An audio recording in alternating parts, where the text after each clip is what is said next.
اللہ تعالیٰ نے قرآن مجید میں نبی پاک صلی اللہ تعالیٰ علیہ وسلم کی شان بیان فرمائی ہے اور فرمایا یا ایھا النبی انا ارسلناک شاہدا ومبشرا ونذیرا، اے محبوب علیہ السلام ہم نے آپ کو گواہ بنایا ہے، خوشخبری دینے والا اور ڈر سنانے والا بنایا ہے، وداعیا الی اللہ باذنہ، اور آپ کو اللہ کی طرف دعوت دینے والا بنایا ہے اللہ کے حکم کے ساتھ، سراج منیرا، اور آپ کو چمکتا ہوا آفتاب بنا کے بھیجا ہے۔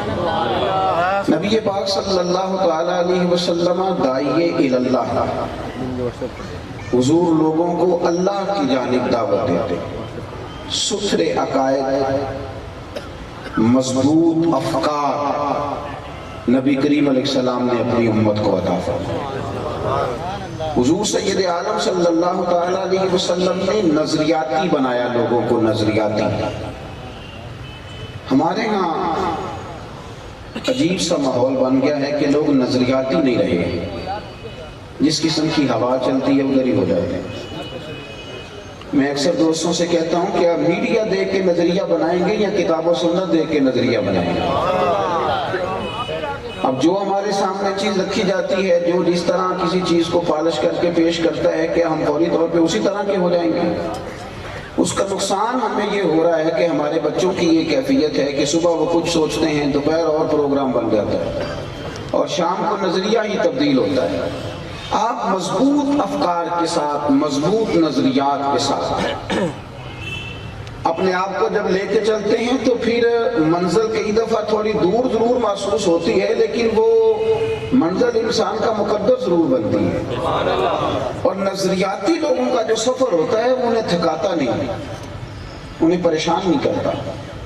میری بات کی سمجھ آ رہی ہے آپ حضرات؟ دیکھیں نبی کریم صلی اللہ تعالیٰ علیہ وسلم کی تشریف آوری سے پہلے اوہام پرستی کا شکار تھے عرب کے لوگ، وہ سارے کپڑے اتار کے کعبے کا طواف کرتے، معاذ اللہ۔ جب قربانی کا جانور ذبح کرتے تو اس کا خون کعبے کی دیواروں سے ملتے کہ شاید یہ قبولیت کی علامت ہے۔ مختلف قسم کی اوہام پرستیاں ان کے اندر پائی جاتی تھی۔ نبی کریم نے انہیں ایک رب کی بارگاہ میں حاضر ہونے کا درس دیا۔ انہوں نے رسول کریم صلی اللہ تعالیٰ علیہ وآلہ وسلم کی بات جب صحابہ نے مانی، ان کی فکریں مضبوط ہو گئیں، ان کے نظریات مضبوط ہو گئے۔ پھر وہ بڑے بڑے پہاڑوں سے ٹکرائے، بڑی بڑی چیزیں ان کے سامنے آئیں۔ ہمارے ہاں تو لوگ نیکی کو بھی جمہوری بنا دیتے ہیں، سارے لوگ کریں گے تو میں کروں گا۔ تو میں کہتا ہوں نیکیاں تو جمہوری نہیں نہ ہوتی، نیکیاں بھی کبھی جمہوری ہوئی ہیں کہ سارے کریں گے تو میں کروں گا۔ اگر یہی بات ہوتی تو حضرت صدیق اکبر انتظار کرتے کہ سارا مکہ کلمہ پڑھے گا تو میں پڑھوں گا۔ انہوں نے ایسا نہیں کیا، انہوں نے ہمیں بتایا ہے کہ جب حق سامنے آ جائے تو کوئی مانے نہ مانے تو انہیں ضرور ماننا ہے۔ نظریاتی زندگی جب انسان گزارتا ہے، فکری، پھر وہ یہ پرواہ تھوڑی کرتا ہے کہ باقی لوگ میرے نظریے کے ہیں کہ نہیں، باقیوں کی سمجھ میں میری بات آ رہی ہے کہ نہیں آ رہی۔ جب آپ نظریاتی ہیں، اور نظریاتی دیکھیں، اگر میرے ذہن میں یہ بات آتی کہ میں چلتا ہوں اور میں کچھ مال کمانے کے چکر میں نکلتا ہوں، معاذ اللہ، ایک یہ بھی نظریہ ہے، اور اس کے لیے میں دیکھتا کہ مجھے قریب کون سی جگہ پڑتی ہے، میں کہاں سے مجھے پیسے زیادہ اچھے ملتے ہیں، ایک سوچ یہ تھی۔ یہ کام نظریاتی نہیں، بندہ لے بھی لے، حاصل بھی ہو جائیں، لیکن وہ نظریہ نہیں، وہ چبھن سی ہے، وہ مفت کی تھکاوٹ ہے، وہ ایک عجیب سی کشمکش ہے، یہ کیسے بڑھائے جا سکتے ہیں۔ ایک بندے کا ذہن بن گیا کہ میں جاؤں گا اور سینکڑوں لوگ میری بات سنیں گے اور وہ سارے گواہ بنیں گے کہ یا رسول اللہ یہ آپ کے ترانے گاتا تھا، تو وہ جگہ جہاں سے گزریں گے وہ بھی ایماندار ہونے کی گواہی دیں گے۔ آپ ایک نظریہ لے کے چلتے ہیں، وہ آپ کو تھکاتا نہیں، وہ آپ کو پریشان نہیں کرتا، آپ کو اکتاہٹ نہیں ہوتی۔ جب آپ نظریاتی نہیں ہوتے پھر آپ تھکتے بھی ہیں، پریشان بھی ہوتے ہیں۔ رسول کریم صلی اللہ علیہ وسلم نے لوگوں کو لا الہ الا اللہ کی دعوت دی، لوگ نظریاتی ہو گئے، ان کا ذوق نظریاتی ہو گیا، نظریہ ایک بن گیا کہ اللہ وحدہ لا شریک ہے، رسول کریم اس کے آخری نبی ہیں۔ اب حضرت بلال کو جتنی مرضی مار پڑے، مار کھانے میں بھی مزہ آ رہا ہے۔ اب اب حضرت عمار بن یاسر کا خاندان آگ میں جلایا جا رہا ہے، اس بات پہ بھی وہ راضی ہو رہے ہیں۔ اب حضرت صدیق اکبر کے ساتھ لوگوں نے تجارت کرنی چھوڑ دی، وہ اس پر بھی راضی ہو رہے ہیں۔ انہیں کوئی چیز پریشان نہیں کر رہی، اس لیے کہ وہ نظریاتی ہیں۔ ان کا خیال ہے میں جہاں کھڑا ہوں بالکل ٹھیک کھڑا ہوں۔ نبی پاک صلی اللہ علیہ وسلم نا لوگوں کو عقیدے کی بات بتاتے، ان کے نظریات کی مضبوطی کا سبق دیتے۔ بخاری شریف دیکھیے، بدر کا موقع تھا، مسلمان چلے گئے۔ اب یہاں سے جب مسلمان نکلے تھے تو یہ تو ایک قافلے کے لیے نکلے تھے، اب وہاں سے کفار 1000 کا لشکر تیار کر کے آ گیا۔ 1000 کا مقابلہ 3 سے 13 کے ساتھ کیا ہوتا ہے؟ اور ان میں سے ایک بندے کے پاس 3 قسم کا اسلحہ، اور یہاں حال یہ ہے مسلمانوں کا کہ 6 زرہیں اور 8 تلواریں، اور ایک گھوڑے پہ 3 سواریاں۔ ایسے جہاد تو نہیں نہ ہوتا، ایسے جنگ تو نہیں ہوتی۔ آپ کو پتہ ہے آپ پولیس کو، فوج کو، دیگر اداروں کو کتنا بجٹ دیتے ہیں؟ جتنی بھی قومیں ہیں وہ اپنے دفاعی کام پر بجٹ زیادہ صرف کرتی ہیں۔ اب یہاں اس حال میں جنگ، لیکن نظریہ ہی ہوتا ہے، نظریہ ہے۔ ایک نظریہ انہیں ملا تھا نا، حضور نے فرمایا تھا اللہ فتح دے گا، تو نہتے 313 بشر شوق شہادت میں نکل آئے تھے میدان میں محمد کی قیادت میں۔ نہ تیغو تیر پہ تکیا، نہ خنجر پر، نہ بھالے پر بھروسہ تھا، تو ایک سادی سی کالی کملی والے پر، مدینے والے محبوب پر بھروسہ، حضور کی زبان اقدس پر بھروسہ، اللہ کی توفیق پر بھروسہ۔ تو لوگ نکل آئے میدان میں۔ اچھا، اب حضرت حذیفہ بن یمان رضی اللہ تعالیٰ عنہ کہتے ہیں میں اور ایک صحابی اور تھے، ہم نے کچھ پیچھے رہ گئے، اور جب ہم میدان بدر میں پہنچے نا، وہاں حالت یہ ہو گئی کہ ہمیں تو اب علم نہیں تھا کہ مسلمانوں نے کہاں پڑاؤ کیا ہے، خبر نہیں تھی۔ جب پہنچے تو ہماری پہلی ملاقات کفار مکہ کے ساتھ ہو گئی۔ انہوں نے ہمیں روک لیا، کہاں جا رہے ہو؟ تو کہتے ہیں ہم نے کہا ہم نا محبوب کریم علیہ السلام کی زیارت کے لیے جا۔ بات بھی بالکل سچی تھی، زیارت کو جا رہے ہیں۔ انہوں نے کہا تم وہاں جاؤ گے، ان کی فوج میں شامل ہو جاؤ گے، ہمارے خلاف لڑو گے؟ تو حضرت حذیفہ بن یمان رضی اللہ تعالیٰ عنہ فرماتے ہیں 1 یا 2 لوگ میرے ساتھ اور تھے۔ میں نے کہا نہیں، ہم لڑیں گے نہیں، ہم صرف زیارت کریں گے۔ انہوں نے کہا وعدہ؟ کفار نے کہا، میری بات پر توجہ ہے آپ دوستوں کی؟ آج لوگ حکمت کے نام پر جھوٹ بولتے ہیں، بلکہ لوگوں نے جھوٹ کا نام ہی بدل دیا ہے۔ اب جھوٹ کا نام لوگوں نے بہانہ رکھ لیا ہے، او جی میں نے کوئی بہانہ کر دیا تھا۔ جس طرح چگلی کا نام گپ شپ نہیں رکھ لیا، آؤ گپ شپ کرتے ہیں، اس کا مطلب یہ ہے کہ آؤ 10-15 لوگوں کی پگڑی کھولے، نام بدل لیا ہے۔ حالانکہ نام بدلنے سے کوئی اس کا گناہ تھوڑی کم ہوگا۔ ہم نہ صرف زیارت کریں گے، کہتے جب ہم نے یہ وعدہ کیا تو انہوں نے ہمیں جانے دیا۔ آپ میری بات کو سمجھیں، نظریہ ہوتا ہے، اور مسلمان نظریاتی ہوتا ہے، کچی پکی باتیں۔ ہمارا آج سب سے بڑا مسئلہ مال کا نہیں، اعتماد کا ہے۔ بیوی اپنے خامد سے کہتی ہے کہ تو پیسے تھوڑے دیا کر، پر سچ تو بولا کرتا۔ تو اگر ملتان شریف کا بتا کے جاتا تو لاہور تو نہ پہنچ جائے گا، تو سچ تو بولنا۔ دنیا میں کمزور وہ نہیں ہوتا جس کے پاس دولت ختم ہو جاتی ہے، کمزور وہ ہو جاتا ہے جس کا اعتماد ختم ہو جاتا ہے۔ لوگ کہتے ہیں پتہ نہیں یار، آپ یقین کریں کہ ہر بات پہ جھوٹ، ہر تیسری بات پہ جھوٹ۔ میں اکثر دوستوں سے کہتا ہوں نبی پاک صلی اللہ علیہ وسلم نے چاند کے 2 ٹکڑے کیے، ڈوبے ہوئے سورج کو موڑا، درختوں نے کلمہ پڑھا، پتھروں نے حضور پر سلام بھیجا، یہ سارے معجزات محبوب نے دکھائے۔ پر سب سے پہلے میرے محبوب جس نام سے دنیا کے سامنے معروف ہوئے وہ تو صادق اور امین ہونا ہے۔ امت کہاں کھڑی ہے؟ ہم کہاں کھڑے ہیں؟ کہتے کچھ ہیں، کرتے کچھ ہیں، دعوے اور ہیں، عمل اور ہے۔ ہمارا اسیر دشمن کی چاہ میں بھی، وہ مخالفوں کی نگاہ میں بھی، امی ہے، صادق ہے، معتبر ہے، میرا پیغمبر عظیم تر ہے۔ کہتے ہم نے وعدہ کر لیا، اور پھر ہم حضور کی بارگاہ میں حاضر ہوئے، جا کے عرض کی یا رسول اللہ صلی اللہ علیہ وسلم، آ رہے تھے رستے میں ہمیں کفار نے روک لیا، روک کر کے انہوں نے ہم سے کہا تم لڑنے جا رہے ہو؟ تو ہم نے کہا لڑیں گے نہیں، صرف زیارت کو جا رہے ہیں۔ یا رسول اللہ حکم کیا ہے؟ توجہ ہے میری بات پر؟ تو میرے بھائی غور کرنا، اسے تقریر نہ سمجھنا، جذبات کا اظہار کر رہا ہوں۔ یعنی کس طرح کر کے یہ بات کی جائے کہ جس کی ماں بھی اپنے بیٹے سے کہے کہ بیٹا تھوڑی باتیں کیا کر پر سچ بولا کر، اس کے گھر والے اسے کہیں کہ یار تیرا تو پتہ ہی کوئی نہیں چلتا، تو صبح کیا تھا شام تو کیا ہے۔ یعنی رشتے طے کرتے وقت اتنے بڑے جھوٹ بولے جاتے ہیں کہ وہ کیا چلے گا رشتہ جس کی بنیاد ہی جھوٹ پر ہوگی۔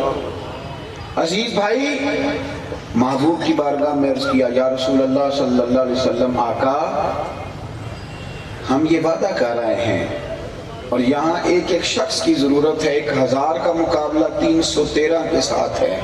یہ نظریہ ہے، یہ ایمان ہے، یہ بنیاد ہے۔ میرے محبوب کریم علیہ السلام نے فرمایا تم نے جو وعدہ کیا ہے تم اس پر قائم رہو، تم لڑائی نہیں کرو گے۔ ہمیں بندوں کی ضرورت نہیں، ہمیں تو اللہ کی مدد کی ضرورت ہے۔ تم اپنی نظریے پہ قائم رہو، مومن سچ بولتا ہے۔ جو وعدہ کیا ہے اس وعدے کو توڑا، مومن نظریاتی ہوتا ہے، وہ کچی پکی بات تھوڑا کرتا ہے۔ اور یہ جو ہمیں تعویذوں والوں نے اور یہ جو کچھ جعلی عمل مارکیٹ میں آئے ہیں، اور اللہ خیر کرے، یہ وہ جو کہتے ہیں تینوں کسے کچھ کیتا ہے، انہوں نے کمزور کر دیا، نظریاتی طور پہ کمزور کر دیا۔ یہ کچھ ادیب، کچھ جاہل شعراء، کچھ وہ معاذ اللہ گروپ جو قوالی کی طرف بڑا مبذول ہے، وہ کہتے ہیں جی وہ تو شاعر کہہ رہا تھا کہ سارے کسی نہ کسی روپ میں اللہ کو ہی پکارتے ہیں۔ او خدا کے بندو، اگر سارے روپ ہی معاذ اللہ رب کے تھے تو پھر حضور نے بتوں کے خلاف جہاد کیوں فرمایا؟ اتنی بڑی آفاقی تعلیم عقیدہ توحید و رسالت کی، جب اس کی طرف ہی امت توجہ نہ کرے گی تو کمزور ہو جائے گی۔ جو قوم ابھی تک یہ کہہ رہی ہے کہ کالی بلی رستہ کاٹ جائے تو کام چلے گا کہ نہیں؟ مجھے ایک نے پوچھا، میں گاڑی کے قریب ہی کھڑا تھا، ایک جگہ گیا ہوا تھا، کہنے لگے پیر صاحب وہ کالی بلی رستہ کاٹ جائے تو میں نے کہا بلی کا تو نہیں پتا، پر میں سارا دن رستے میں رہتا ہوں، کالی گاڑیاں بڑا رستہ کاٹتی ہیں۔ کسی عامل سے یہ بھی پوچھنا کہ کوئی ہوتا تو نہیں کچھ، کس چکر میں پڑے ہوئے ہیں آپ سوچیں یہ کوئی اس طرح کمزور پڑیں گے؟ عقیدہ توحید اور اس کی مضبوطی دیکھو میرے رسول کریم صلی اللہ تعالیٰ علیہ وسلم۔ دیکھیں ہم کرامت کے قائل ہیں، پر کرامت ہو نہ ہو سرکار غوث سے پاک کی، کرامت ہو تو ہو غریب نواز کی، کرامت ہو نہ پڑے مضبوط عقائد۔ اور جب آپ مضبوط ہوں گے نا فکری طور پر تو آپ کہیں بھی کھڑے ہو کے دین کی بات کر لیں گے۔ جب ذہن ہوگا نا رزق اللہ دے گا، مدد اللہ کرے گا، پھر آپ کمزور نہیں پڑیں گے۔ پھر جہاں ہمارے ہاں ساری برادری اکٹھی ہوتی ہے بچے کے دن رکھنے کے لیے، تاریخ طے کرنے کے لیے، میں کس درد سے یہ بات کروں، پھپھو ناراض ہے اس کو منا لو، ایک کہتا ہے ماموں ناراض ہے چلو ان کو منانے چلیں، ایک کہتا ہے چچا ناراض ہیں، لیکن اس میں حاجی بھی ہیں نمازی بھی ہیں۔ ایک بھی اٹھ کے نہیں کہتا بینڈ باجا نہ بجانا اللہ ناراض ہو جائے، ایک بھی نہیں کہتا عورتوں کی مووی نہ بنانا رسول کریم ناراض ہو جائیں گے، ایک بھی نہیں کہتا، حالانکہ حاجی بھی ہیں۔ کیا خوب بات کی، بابا صاحب کہنے لگے حج بھی کیتی جاندے ہو تے لو بھی پیتی جاندے ہو، کھو کے مال یتیماں دا تے بھیج مسیتی جاندے ہو، اور تسی پھٹ دلاں دے سیندے نہیں تے ٹوپیاں سیتی جاندے ہو، نفس تے چھری پھیر دے نہیں تے دمبے کیتی جاندے ہو، فرض بھلائی بیٹھے ہو نفلہ نیتی جاندے ہو، اور دسو تے سی بلے شانو ایک ہی کیتی جاندے ہو۔ تھوڑا سا تو نظریاتی بنے، کہیں تو دین کی بات کریں، کہیں تو سٹینڈ لینا سیکھیں، کہیں تو مضبوط ہوں۔ آپ فکری طور پر جب مضبوط ہو جائیں گے، دیکھیں نبی پاک صاحب الاولاق سید عالم صلی اللہ تعالیٰ علیہ وسلم کے غلاموں حضور توجہ کراتے تھے اللہ کی جانب، حضور سبق دیتے تھے کہ تم خدا رسول پر بھروسہ کرو۔ محبوب کریم آرام فرماتے، صحابہ ادباً تھوڑا دور ہو کے آرام فرماتے کہ محبوب کو کوئی تکلیف نہ ہو، ادباً تھوڑے پیچھے ہو گئے۔ آپ نے اپنی تلوار اتار کے ایک ٹہنی کے ساتھ لٹکا دی، ایک شخص آیا اس نے تلوار اتار لی، توجہ ہے میری بات پر؟ تلوار اتار کے نا حضور آرام فرمائے، اور محبوب فرماتے میری آنکھیں سوتی ہیں دل میرا جاگتا رہتا ہے۔ محبوب کریم علیہ السلام نے مقدس آنکھیں کھولی، تب وہ شخص ظاہر ہے اس کے ہاتھ میں اسلحہ ہے، اور بظاہر کوئی صحابی بھی قریب موجود نہیں، یہ سوچیں جب تک پیدا نہیں نہ ہوتی. کچھ لوگ میں نے دیکھے ہیں کہ وہ بڑے کمزور ہوتے ہیں، کپڑے سادہ ہوتے ہیں، انداز سادہ ہوتے ہیں، لیکن وہ بات کرتے ہیں تو یوں لگتا ہے سناٹا چھا گیا دنیا میں، کیونکہ ان کے پاس وہ جو روحانی قوتیں ہوتی ہیں نا عقیدے کی، وہ انہیں مضبوط کرتی ہیں، وہ ان کے افکار کو مضبوط کر دیتی ہیں. محبوب کریم صلی اللہ علیہ وسلم آرام فرما رہے، توجہ ہے نا آپ عزیزوں. حضور نے آنکھیں کھولی تو بڑے دبدبے سے کہنے لگا، تلوار جو اس کے ہاتھ میں تھی، کہنے لگا آپ کو مجھ سے کون بچائے گا؟ تلوار ہاتھ میں ہے نا، کوئی ایمرجنسی نہیں. محبوب نے کسی پریشانی کا اظہار نہیں کیا. محبوب فرمانے لگے مجھے میرا رب بچائے گا. اللہ کے نام میں جو طاقت ہے نا، کاش دل سے یہ ہم لینے لگ جائیں. وہ حضرت ابو الحسن خرقانی تقریر فرما رہے تھے تو ابو علی سینا سائنسدان بھی بیٹھا تھا. ان کے زمانے کا تو نہیں ہمیں پتا، مجھے تو اپنے دور کا پتا ہے. جب ہم تقریر کرتے ہیں نا تو ساتھ ساتھ لوگوں کے ذہن اس کا تجزیہ بھی کرتے ہیں، ساتھ ساتھ اپنا تبصرہ بھی. یہ دور آ گیا نا فٹافٹ تبصرہ کرنے، اپنے کومنٹس دینے کا، وہ ساتھ ساتھ ہی جاری رہتا ہے. حضرت ابو الحسن خطاب کر رہے تھے اور مریدوں سے فرما رہے تھے اللہ اللہ کرو، اس سے دل نرم ہوتا ہے. تو ابو علی سینا سائنسدان تھا، وہ کہنے لگا مولوی جو مرضی کہہ دیتے ہیں، دیکھو ذات خدا میں تو تاثیر ہوئی، اب نام خدا معاذ اللہ اس کا ذہن ادھر چلا گیا. آپ سمجھیے گا بات کو، ایک ہے اللہ کی ذات اور ایک ہے یہاں اس میں اللہ لکھ دیا جائے.